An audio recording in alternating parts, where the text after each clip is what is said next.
People are nothing but tools to me. Alright, let's get really started though. Today I want to talk about Ayanakoji's theory in the light novel Year 2 Volume 8. Spoilers ahead. So basically after Year 2 Volume 7, after the love letter victim got expelled, Takumi Yagami.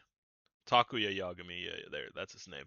After he gets expelled, basically Amasawa in the next volume talks to him right before the school trip and they talk about like what should she do now. But basically after that, or basically Nanase comes with uh, Amasawa, and she basically tries to like make sure Amasawa doesn't do anything, right? And then after Amasawa leaves, Nanase talks to Ayanakoji. She's kind of just saying like nothing out of suspicion. But then basically Ayanakoji realizes something.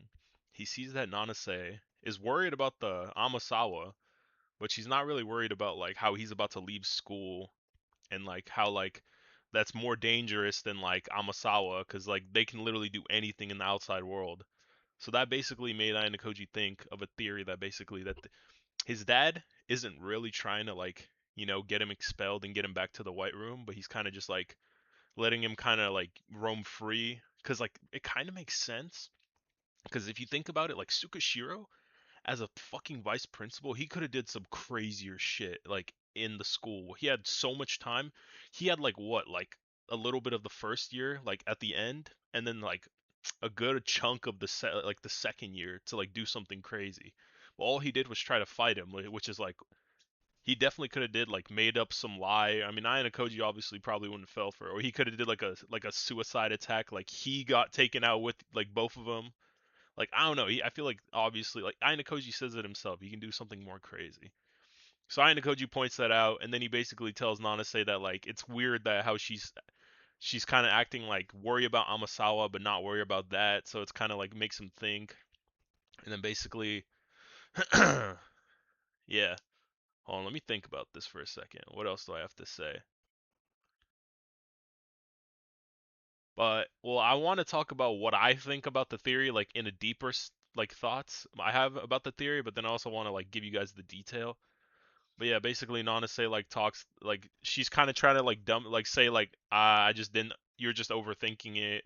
But then it kind of makes sense cuz like from what we've seen like obviously like we've seen like people coming, but like for example, during the year 2 volume 7, a person from the White Room, most likely from the White Room or someone hired by Ayanakoji's dad for sure, comes gives him a note, tells him to wait outside and leaves. Like that's not really that like a forceful method. Like you would think if they really wanted him back, they would do some crazier stuff. So it's kind of like it is kind of iffy, but it is like it makes sense. So I'd say that that's the context I'll give you guys, but I think this is a crazy theory because if this is true, that would mean that Ayanakoji's dad basically from the beginning, before year 1 even, like had this plan. He basically had the White Room stop or whatever. The guy who was taking care of him, I forgot his name, but the guy who was taking care of him brought up the White Room. That could have been like giving Ayanokoji the ideas in his head, and went there talking about freedom.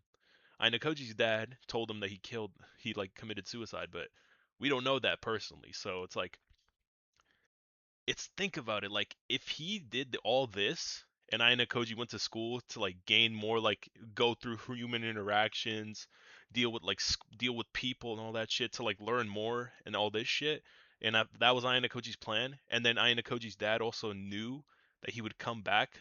That's like some Doflamingo string like shit, it's fucking crazy. That's what I think. Yeah, let me know what you guys think. I probably could add more, but that's off. I'm taking this in one take, so I'll probably just end it here. But yeah, let me know what you guys think. I think it makes sense. It's kind of just that me talking about it in a deeper sense. Yeah, I think Aina Koji's dad could either be like insane, like master manipulator, if this is the case. But I also want to talk about the theory and like how much it makes sense, and like it really got me thinking, and that's why I wanted to talk about this. Let me know what you guys think. See you.